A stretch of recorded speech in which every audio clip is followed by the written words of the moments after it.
日夜千思万想，清晨早念文章，10年寒苦在书房，方显才高志广。我作为油管的第一预言家，是不是很少说错呀？朋友们，几乎不说错，是吧？这不是我有这个特异功能啊，好多粉丝捧说浩哥你就是未来回来的人啊，不是，而是呢这个人呢对事物的判断力呢是跟你的学识和阅历紧密相关的。如果你有了足够的这种修养和素质呢，你就能够看清这个事件客观发展的方向。所以呢，我看事情比较准你看我说的这个中国的这诸多的网红，几乎是我说一个倒一个对吧？你包括从这个什么护尘风说起，望远了咱就不说了你说这个郭文贵之类的咱就不说了护尘风一直到那个把那个裤裆上毛长脸上的峰哥呀，一到现在的吃瓜盟主，我哪一个说错了朋友们这个咱不带情绪的说我只是分析客观的走向而已。我说完了以后他们很快的就完了吧，并不是说这个网络上已经出现了这种大的倾向的时候我再说吧，我是非常前瞻性的就说了吧。你看中央网信办又证实了本台的这个预言是多么的前瞻和正确。中央网信办发了一个网红负面行为清单，这是在习近平总书记11月底指示坚决打击网络乱象污染社会风气之后，中央网信办星期五12月26号发布了通知，加强网红的账号管理，防范不当网络言行造成的负面影响，制定了网络名人账号的行为的负面清单。在13项的负面清单中，宣扬不良的价值导向，鼓动群体对立，传播不实信息和歪曲解读政策和公共事件这个剑指下半年以来一些中国的自媒体人在网络上造成的社会思潮的涌动。具体而言，负面清单定义的宣扬不良价值导向的行为，包括编造话语体系、宣扬躺平摆烂、颓废厌世、炫富拜金等违背社会主义核心价值观的不良思想，鼓吹极端的偏激情绪，调侃戏谑主流价值，制造贩卖焦虑，鼓动群体对立的行为被解释为不当关联地域、民族、性别、职业等信息，标签化、污名化、炒作社会热点事件，挑动网民互撕谩骂、拉踩引战，制造社会矛盾对立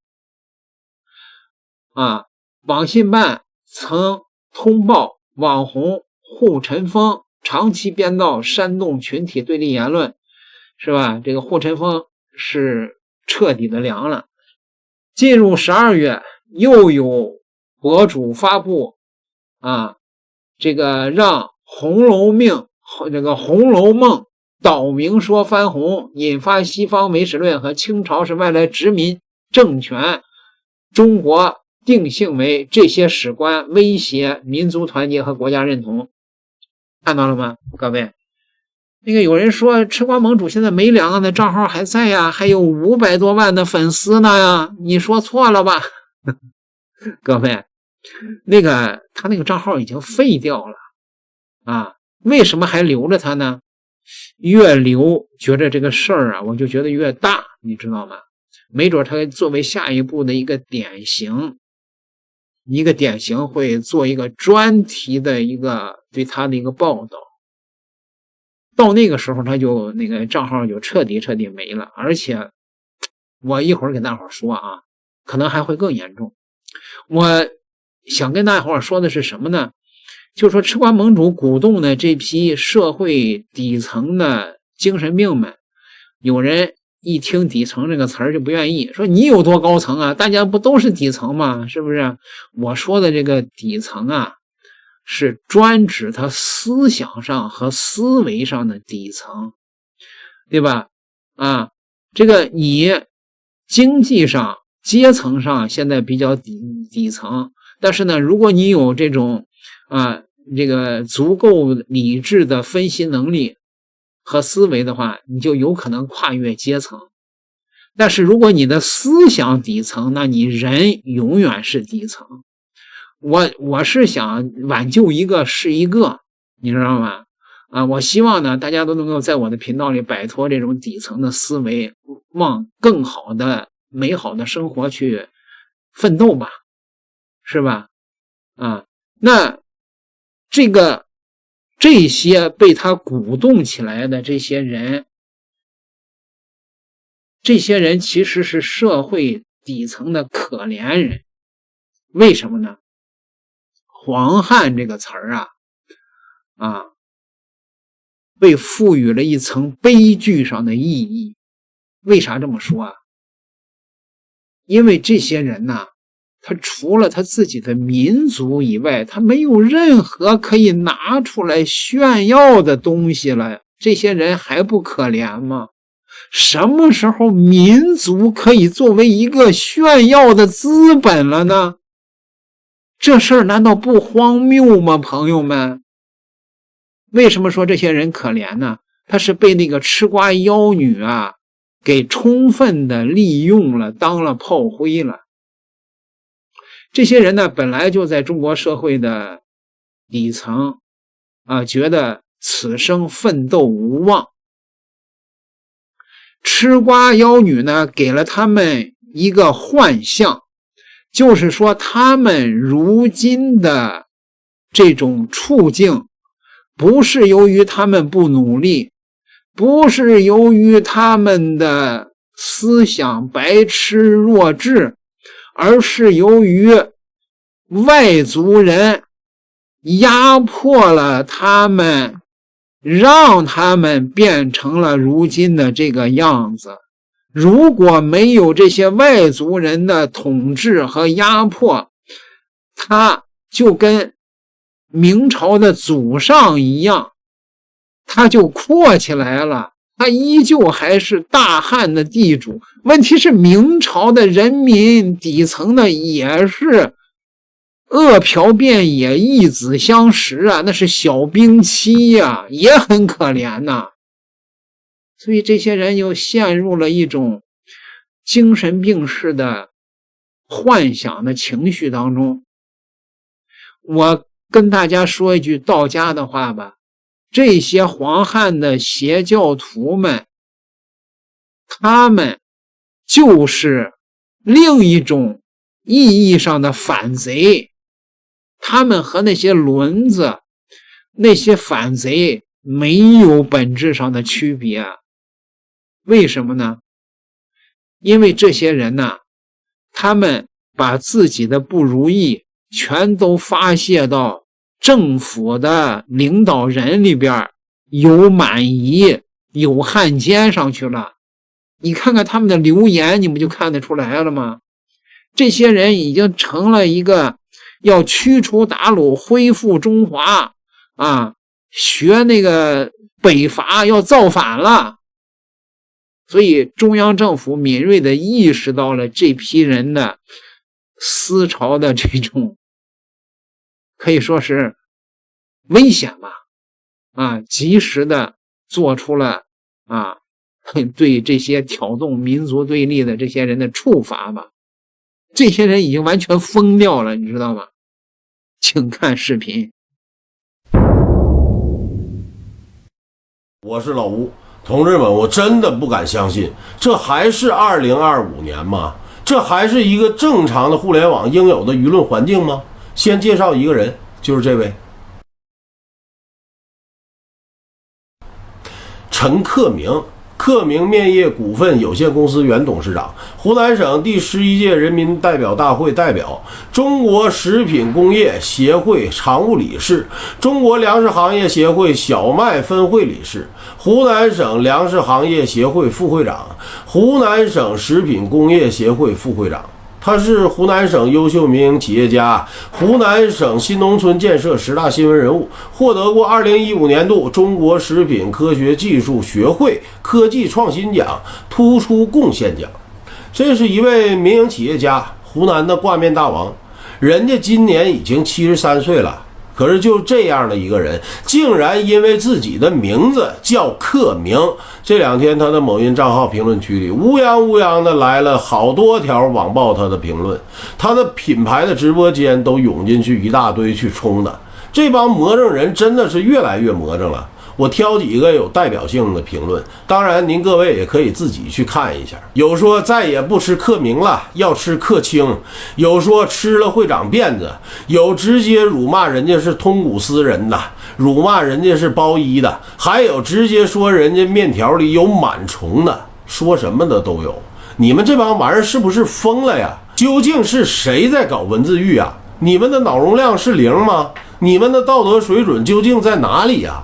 中国叫克明的多了，你们难道都想这么去冲吗？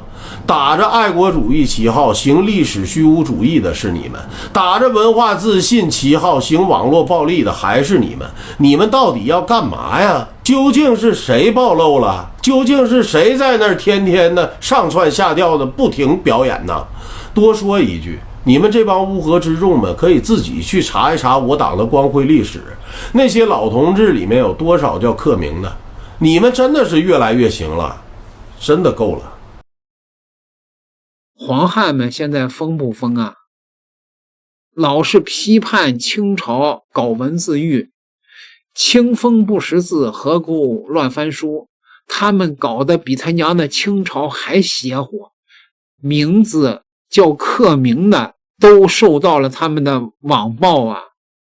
这不是典型的精神病邪教徒，你能想出第2个词儿来形容吗？啊，朋友们，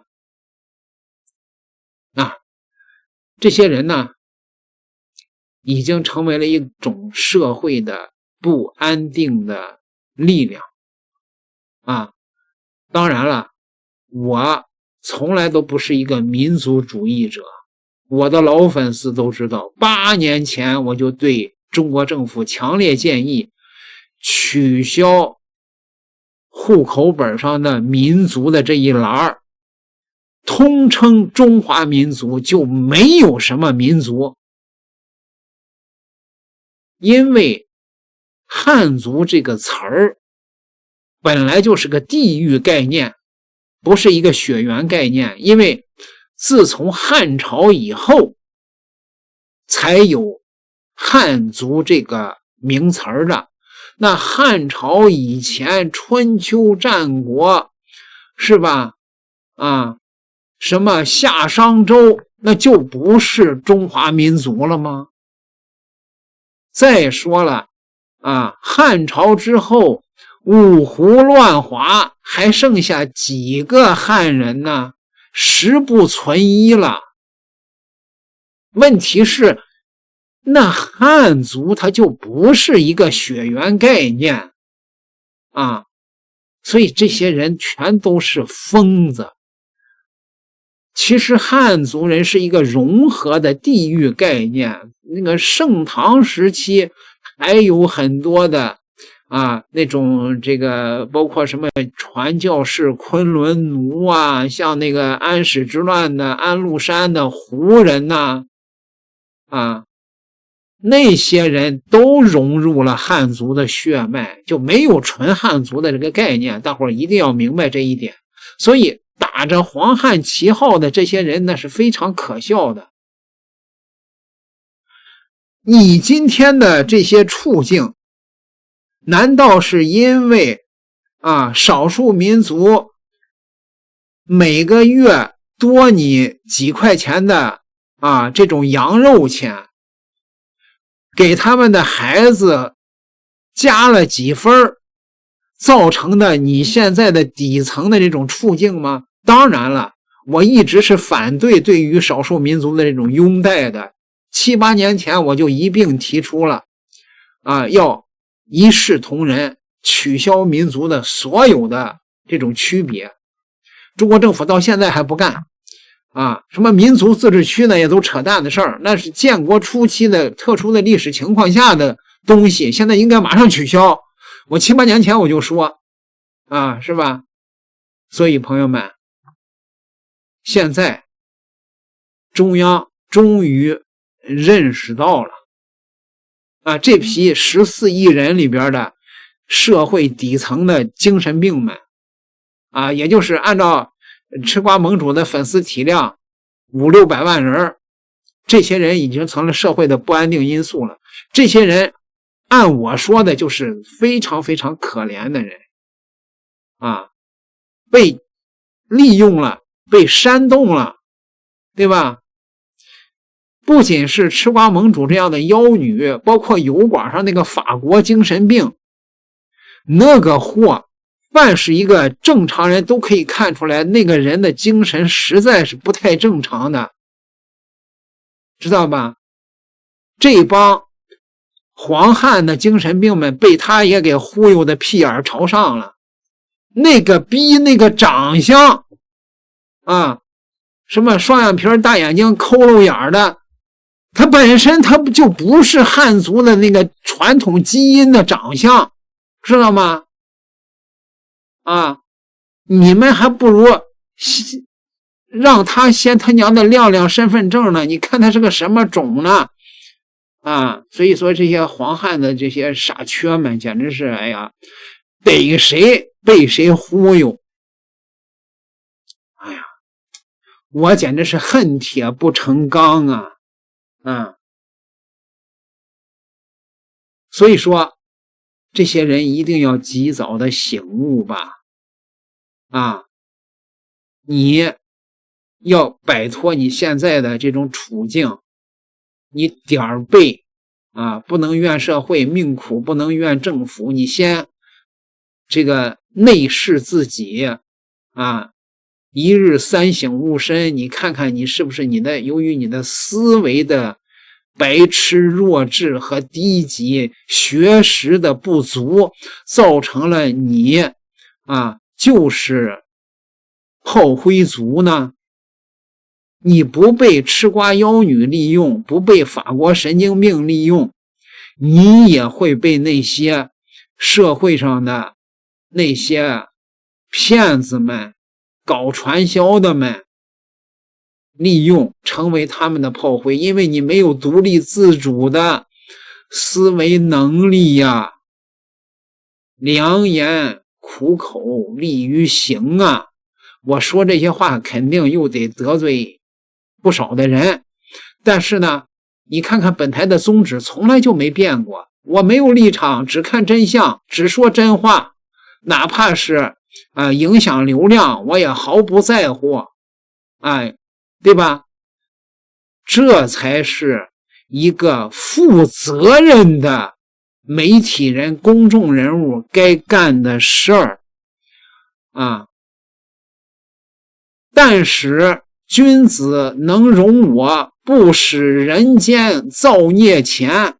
你用那些傻逼的流量跟使用婊子挣的钱有什么区别呀？点个订阅，咱们下集再聊。